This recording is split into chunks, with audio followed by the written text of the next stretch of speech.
Welcome to the DSA series. In case you're wondering what you're doing here, I'm sure you're interested in DSA, data structure and algorithms, which is why I've stumbled upon this video. In case you're wondering who I am, my name is Kallol Bhattacharya, and I have been in the IT industry for the past 24 years, recently retired. And I thought that my knowledge in the IT industry is best put to use if I am with you and I'm trying to impart whatever I have learned in terms of these lecture series.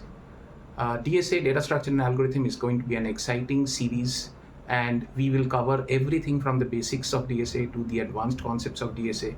We will cover a plethora of questions that are typically asked in the university curriculum. So anybody who is interested in DSA as a topic, as a subject, anybody who has DSA in their university curriculums, they can definitely benefit out of this. Be with me. I'm sure this is going to be an exciting journey in order to prove how and what modern algorithms can do. Thank you so much. Hello, welcome back. Interesting lecture this time around. Topic is Tower of Hanoi. And why it's interesting is that it is a classical mathematical problem which needs a lot of recursive stuff to solve. And it's going to be interesting to probably see how recursion can help in solving it. So be with me. I'm sure this session is going to be interesting in terms of how we can implement the solution of Towers of Hanoi using the data structure and algorithm concepts. So this is typically part of your syllabus in terms of the module 2 or any particular module in any university curriculum. It will be there in terms of how to solve Towers of Hanoi. What we are covering today is as far as the syllabus that we are trying to follow. In that, we are trying to cover Towers of Hanoi, which is part of the curriculum under stacks. Because of the recursive nature of Towers of Hanoi, we would be using stacks in order to implement recursion, which is why probably it is part of stacks. And beyond this, we will get into queues and other things. But then from a Towers of Hanoi perspective, we will first understand the problem. What is Towers of Hanoi and what is the problem with it? And what kind of solutions can we find out starting from a minimalistic n to a arbitrary value of n which is equal to k. And we will also see how recursion can help in solving it. And we will also understand the complexity, the time and space complexity of solving the Towers of Hanoi problem. And needless to say, we'll cover it up with the solution to common problems, which is only a couple of problems, and they are most standard questions that are being asked typically in any university curriculum on this particular topic. So what you see here is Towers of Hanoi, and this is typically a game that we all used to play, or we have seen children play in their childhood or in their infant stages, when their motor skills and cognitive skills are getting built. Right? During this game, let's see the rules for this game. Right? So first rule is that we have to move all the disks from tower A to any of the towers. So net, what is going to happen is that we are going to have something like this or something like this. Right? So we have to move all the disks from one tower to another tower, but there is a catch. We can't do it like this. The catch is that we can only move one disk at a time.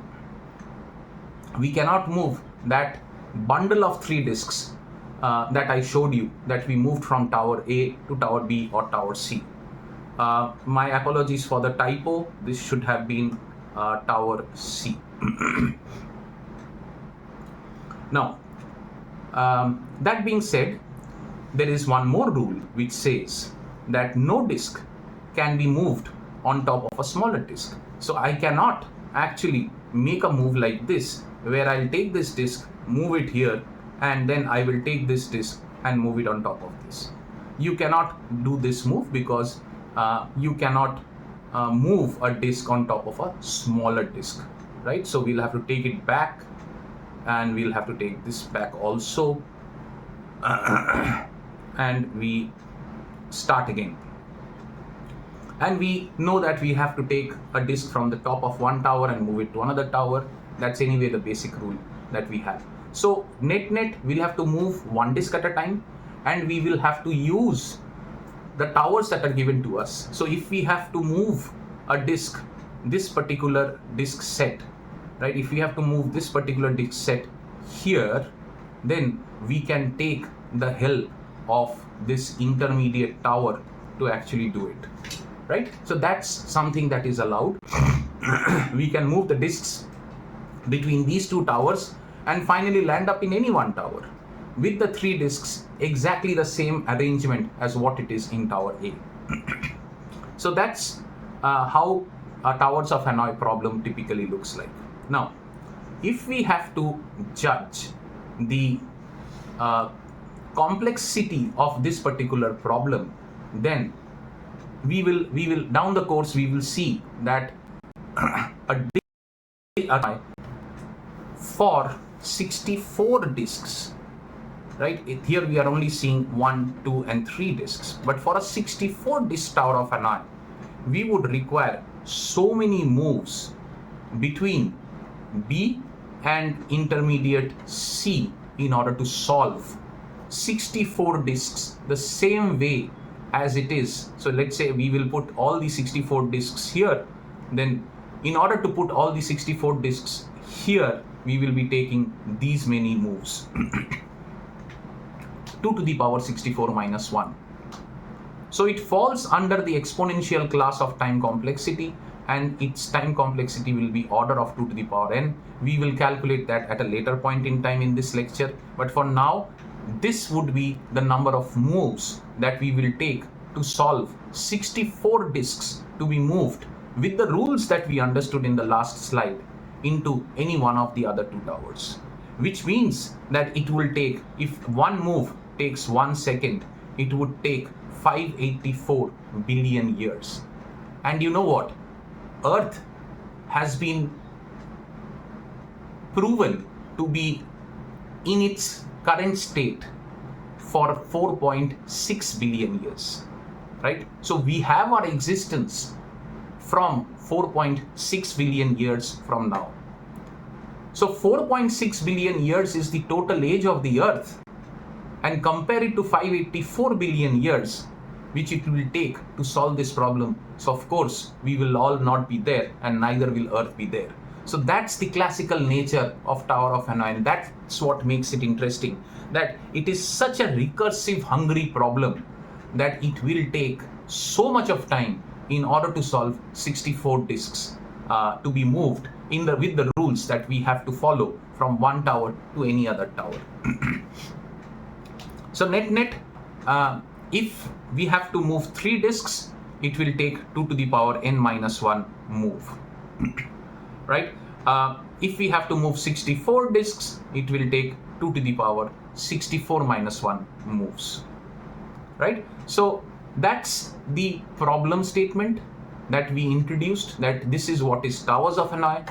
We will be given 2 blank towers, and we will be asked to move the entire disks from one tower to another tower in the same orientation with the largest disk at the bottom and in descending order of their size, right? And we are only allowed to move one disk at a time, and we are not allowed to move one larger disk into a tower which contains a smaller disk.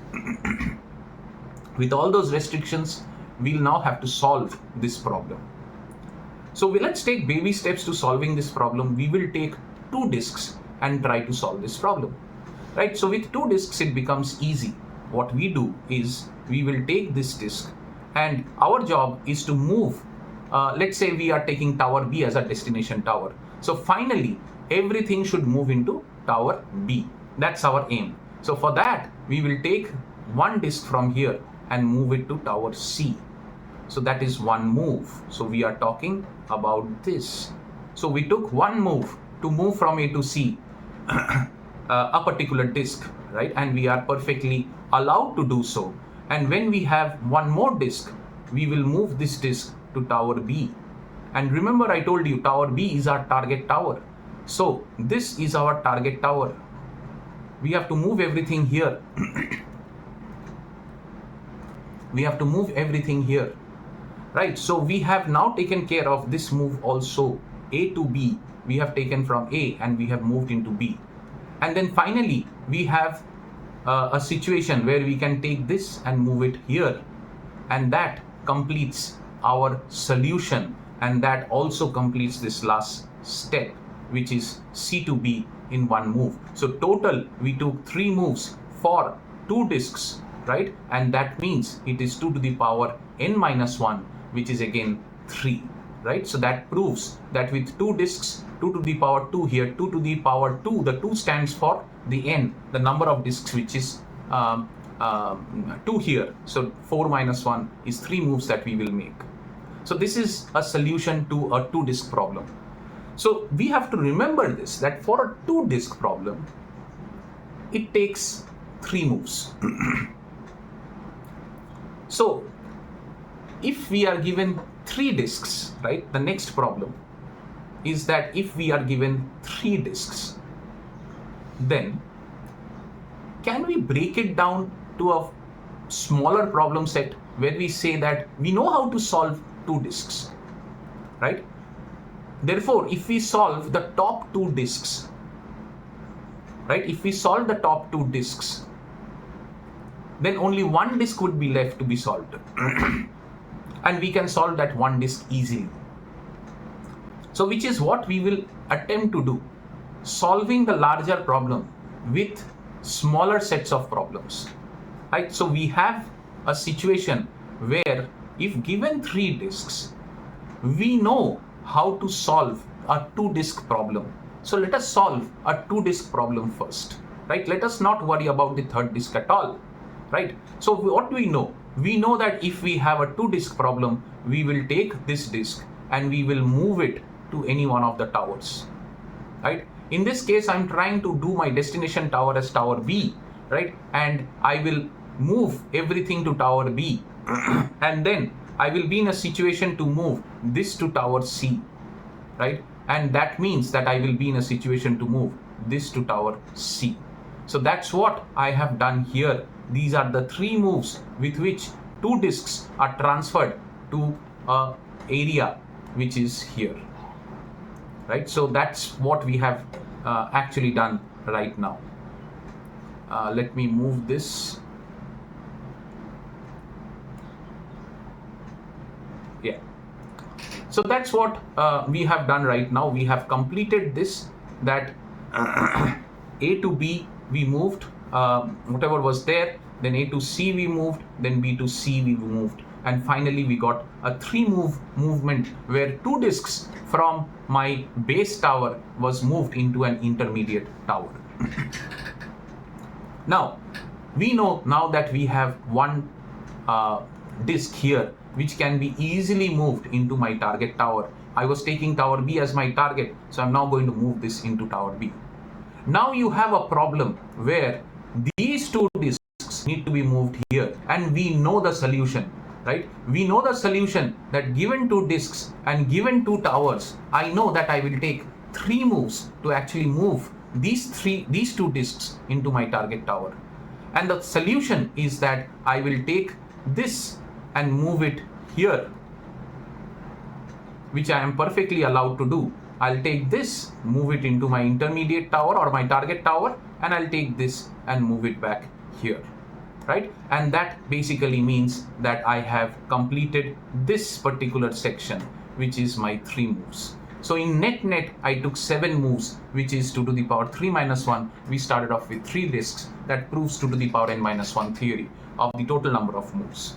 So what we have achieved is that we have shown that if we can actually move 2 disks, and we know the logic of that, then we can make sure that that logic can be implemented to solve the larger problem.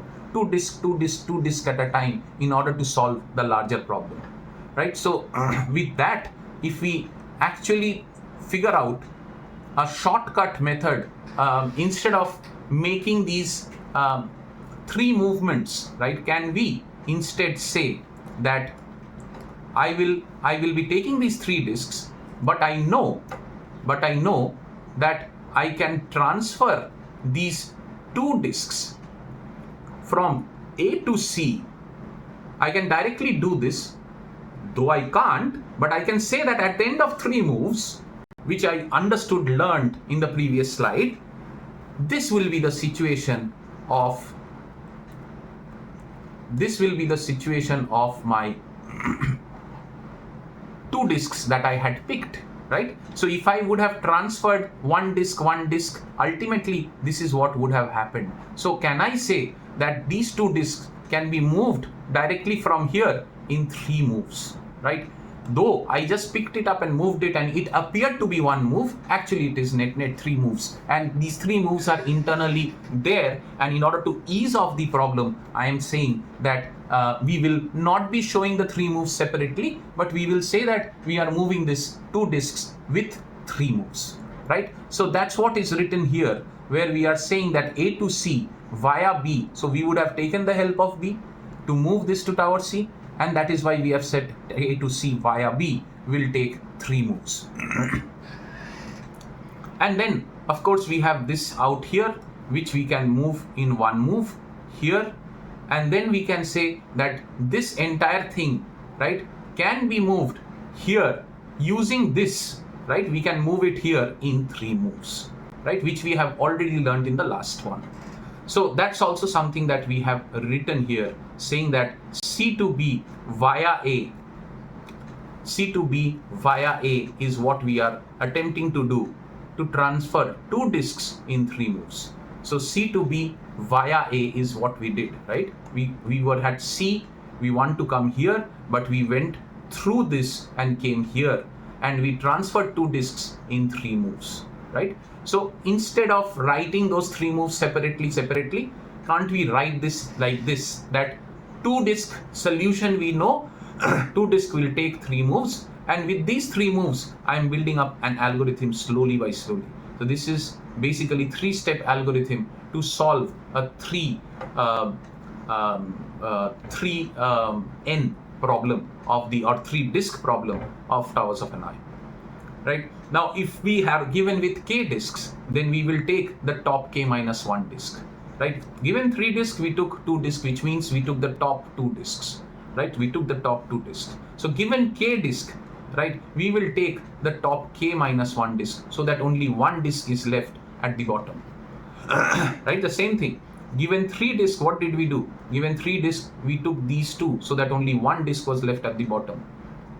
So given k disks like this, we will take all the disks, so that only 1 disk is left at the bottom. Right? So that means that we will have to do a transfer from A to C, all the k minus 1 disks.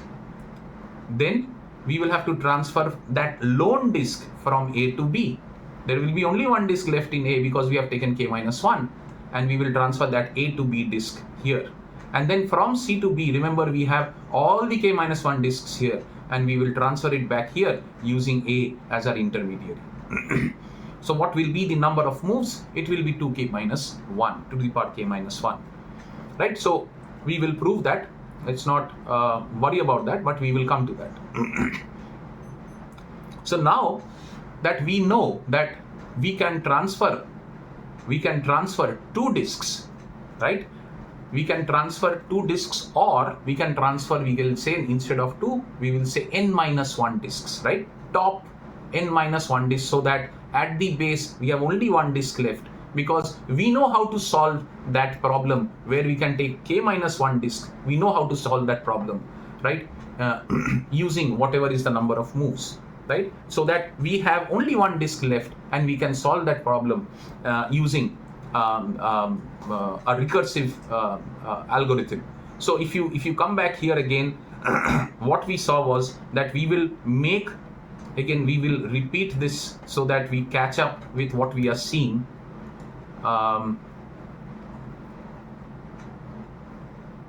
So we had this here.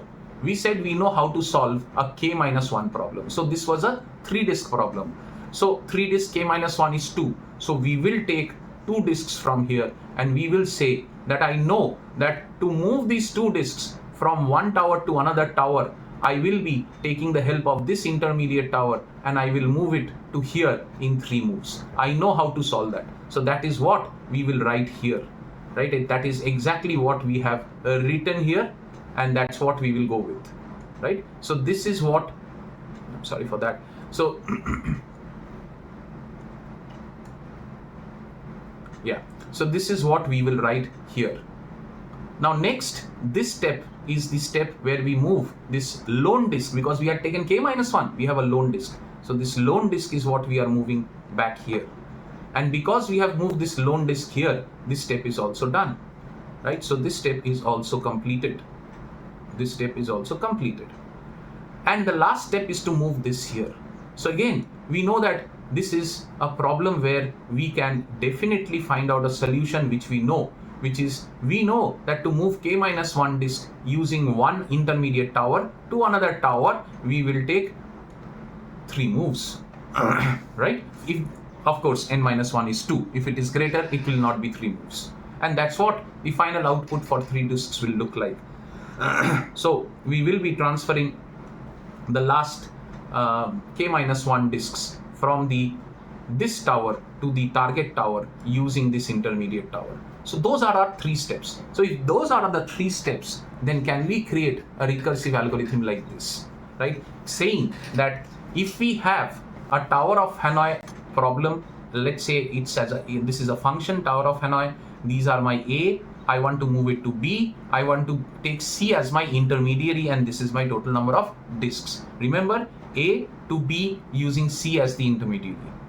Then my base case is when n becomes 1, there is nothing more to do. I'll just have to move it from my source tower to the destination tower. Imagine that this n started with 1. Imagine instead of 3 disks, 1 disk was given. What did you have to do? You just needed to transfer 1 disk from tower A to tower B or tower C, whatever is your target. So that's why that will be your base case. If you are not given with n equal to 1, then of course we have to call those 3 steps that we had discovered, that we know how to do it. So we will do first a 2-block transfer, then we will do the last disk transfer, and then we will do a 2-block transfer again, right? Instead of 2, we'll have to call it as n-1, because for 3, we are transferring 2, which is n-1. So we will say that we will call Tower of Hanoi, where we will take the disks from here and move it to here. So we are moving it from A to C using B as our intermediary. And of course, we are doing an n-1 transfer, which is that for 3, we will do a transfer of 2 disks. And then we will move this from A to B. So that is what we will do. And then whatever we had moved here, right, with this step will need to be moved here. So we will have to move from C to B using A as our intermediary. And that would be also the 2 disks or n-1 disks. So now with this, can we see how the recursive algorithm is working? Let us do a dry run and see how the recursive algorithm is working. So first step is to call TOH with A, B, C and N, and we are talking about N equal to 3, right? So we will say that we have started off with a TOH of A, B, C and 3, right? And because we have called this function, this function's lifeline starts. The function's lifeline starts here and the function's lifeline ends here. In this lifeline, do not forget you are supposed to do 3 tasks, 1, 2 and 3. Then only your function can end or you hit a base condition. These are the only 2 cases through which your function can end. So you have A, B, C as 3, right? And you are supposed to now start the function to operate. So when the function starts to operate, the first step it is supposed to do, of course the base condition will not fire because your n is 3. Only for n equal to 1 your base condition will fire. So what will fire is this, which is TOH of A to C via B for 2, right? So we have to write that into our stack. So we will say TOH for A to C via B, right? So we will say TOH for A to C via B for 2, right? Now, we cannot move here because this function has not started. So as I said, see, each of these TOH functions need to have three things. One is a call like this, second is that single movement, and third is another back call, right, from C to B, right? So each of these need to have a call. But unless the inner calls return, the outer calls cannot start, which I hope you are all aware of. So when we say TOH ACB2, another TOH function starts its lifeline. So in that, we will again have to do an ACBN-1. In this case, we will have to say TOH ACBN-1. So A is A, but C has become B. ACBN-1. Be careful when you are swapping the parameters. It's very easy, right? ACBN-1. In this here, what is my C? My C is B, and my C is here. My B is C, and my C is B, right? So we said ABC1 because we have to say ACBN-1, right? And ACB, C is actually B, so I put B, and then B is actually C, so I put C here. N-1 is N-1. Now when this TOH starts, then it actually encounters a base condition, and with this base condition it will actually do a move A to B. So we will have to move A to B here, so we will do this move A to B here, right? So this is our first move that we are doing. And when we do this move, we would be doing this move from A to B, right? So that's what we will do. And remember, this is part of the two tower or the two block movements, the three moves that will actually move the two blocks. This is part of that, right? So this particular function that is TOH ABC1 with the base condition getting executed will end its lifeline here, right? There is no other thing that it will do. It has returned. Now the lifeline of the previous call is still alive, right? The lifeline of the previous call is still alive. So the lifeline of the previous call says TOH ABC1. After that, what it is supposed to do? It is supposed to do the second step, right? This was the first step it did. This was the every function will do three things, as I said, right? Unless it hits the base condition. So this function has not hit the base condition. So it has done the first thing here. Excellent. It has to do the second thing here, which is what? Move A to B.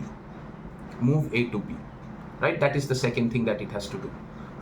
So this is my first thing that it does. Then it has to do a move A to B. Here B is C, so I will do A to C. And that's my second thing that the function does, which is move A to C. So I will take this and I will move A to C, right? Now the function has to do the third thing, which is CBA, right? TOH CBA. So what we will do is we will say that TOH, and then we will say CBA,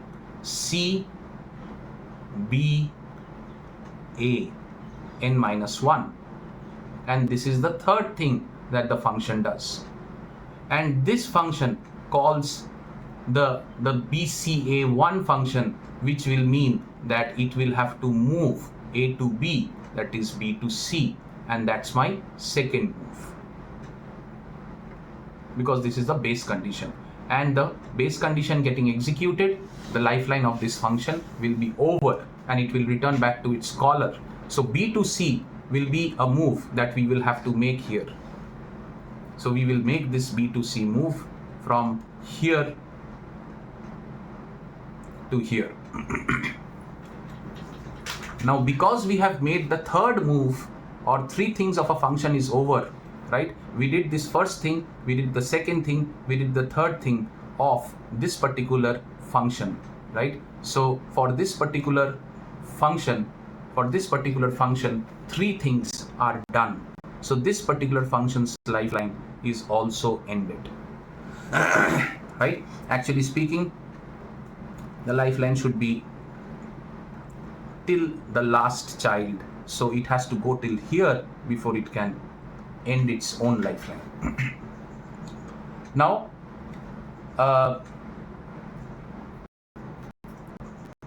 so we have this TOH ACB2, which now will need to start.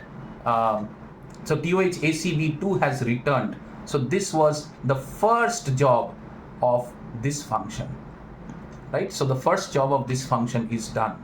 Now the second job of this function will start. So the second job of this function is move A to B, right? So that's my second job of this function. Right? So that A to B movement will happen. Now let us do that movement. So we will take A and we will move it to B. With this movement, we have a clarity in terms of where we are going, and I'm sure you can understand that we are moving towards the solution. So we have right now made 3 moves. In fact, we have made 4 moves, right? With this move, we had actually moved the 2 stacks here, and then we have now moved the single element to the target tower. Right? Now, this is my second step done. Now the third step for this particular function has to be done. So the third step for this particular function is a Tower of Hanoi call for CBAN-1. So it will be a CBAN-1 call. CBAN-1. And this call will definitely now start calling another Tower of Hanoi call with ACBN-1. So it will call ACBN-1.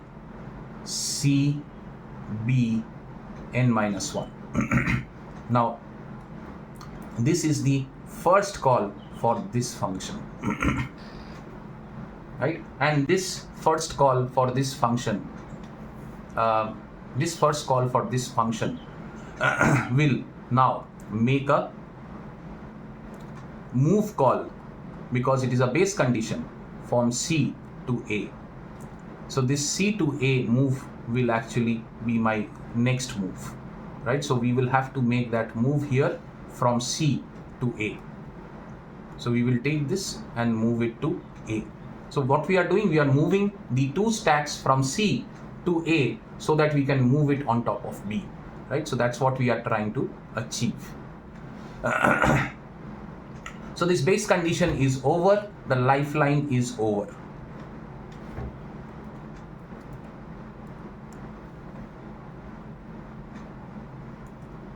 Yeah, so this base condition is over and the lifeline is over for this. Next, this particular function, which actually achieved its first task, now needs to do its second task. Its second task is move A to B. So move C to B will be the next move. And that is my second task. So this move C to B is going to take me from here to here. And I have one more step left to move this green box or green stack on the middle tower, but that will come through our algorithm itself. Let's see what is the next step. So after this, there is a third step that this particular algorithm needs to do, right, before it ends. So that third step is that we will call TOH with CBAN-1. So we will call TOH with CBAN-1. CBAN-1.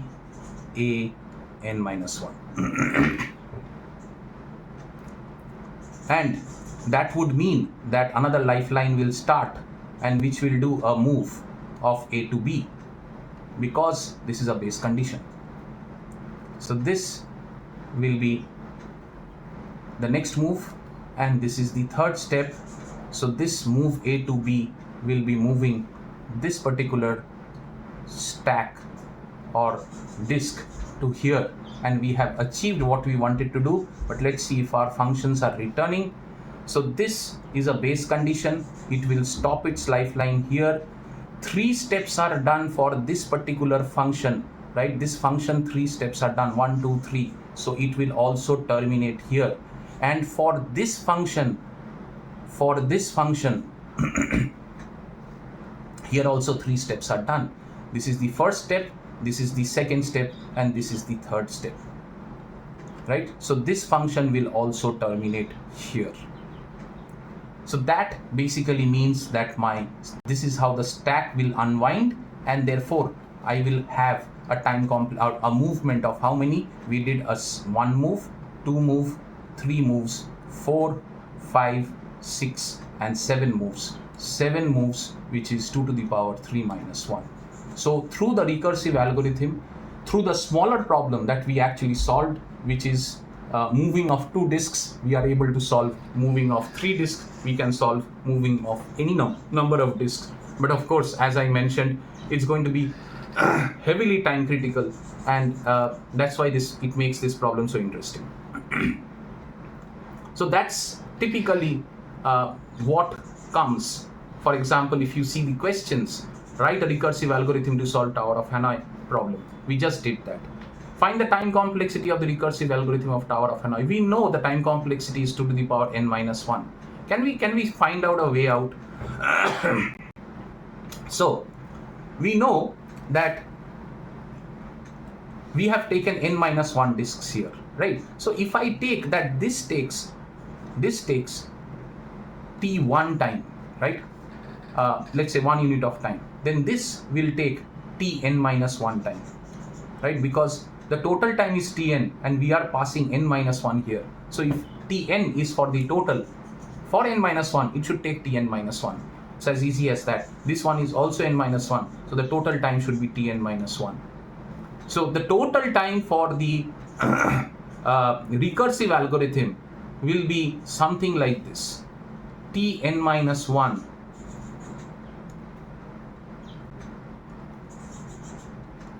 plus tn minus 1 plus t1. That will be my total time, which is equal to 2t n minus 1 plus t1. If we take t1 as 1 unit of time, right, then we can say that t2 is equal to 2t1 plus t1, which is equal to 3, because we have taken t1 as 1. Then t3 becomes 2t2 plus t1, which means t2 is 3, right? So 2 into 3 plus t1 is 1, which is 7.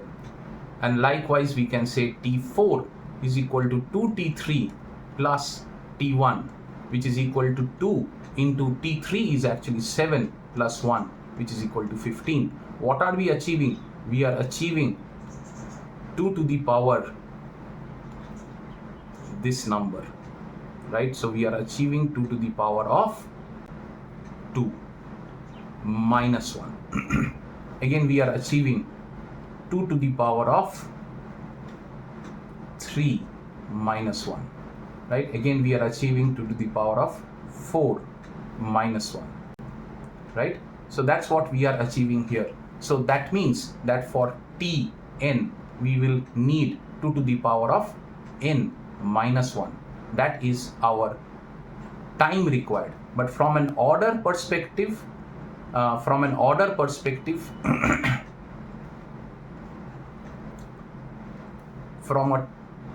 perspective, we can say that Tn is equal to big O of 2 to the power n. By now you know that we will neglect scalars, and therefore this becomes an exponential class time complexity, which is the highest in terms of the family of complexities that you have seen. And that is the reason why because of this very high complexity, it takes so much of time to solve a 64 disk problem. So that's the recursive nature of Tower of Hanoi. The time complexity is required for it, and of course the space complexity will be order of n, because you will have to solve for all the disks that have been given to you, so you need space for all the disks, so it's going to be order of n. So we solved the Tower of Hanoi, we explained the problem statement, then we solved the problem statement, then we said that we will solve it in small steps of n-1, right, k-1, right, and we know the algorithm for k-1. So solve k-1, solve the last disk, then solve k-1 again, right? That should solve the bigger problem.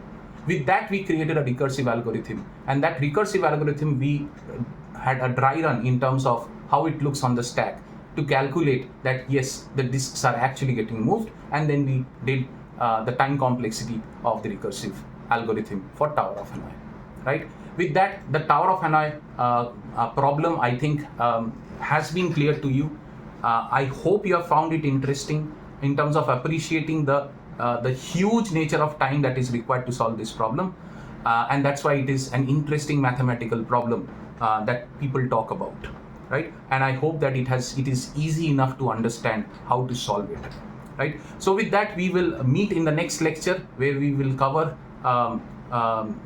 in fact, we'll start queues. For that matter, we'll start with linear queues, and then we will also cover up circular queues in order to touch upon queues, and then we will move on with the rest of the typical kinds of queues in order to complete the module that we have actually started. Till that time, have a nice time and have a nice time in actually coding. That's what I keep telling you always. Coding is like mathematics. The more you code, the more you will get experience out of it. So code more, learn more, have a nice day. Thank you.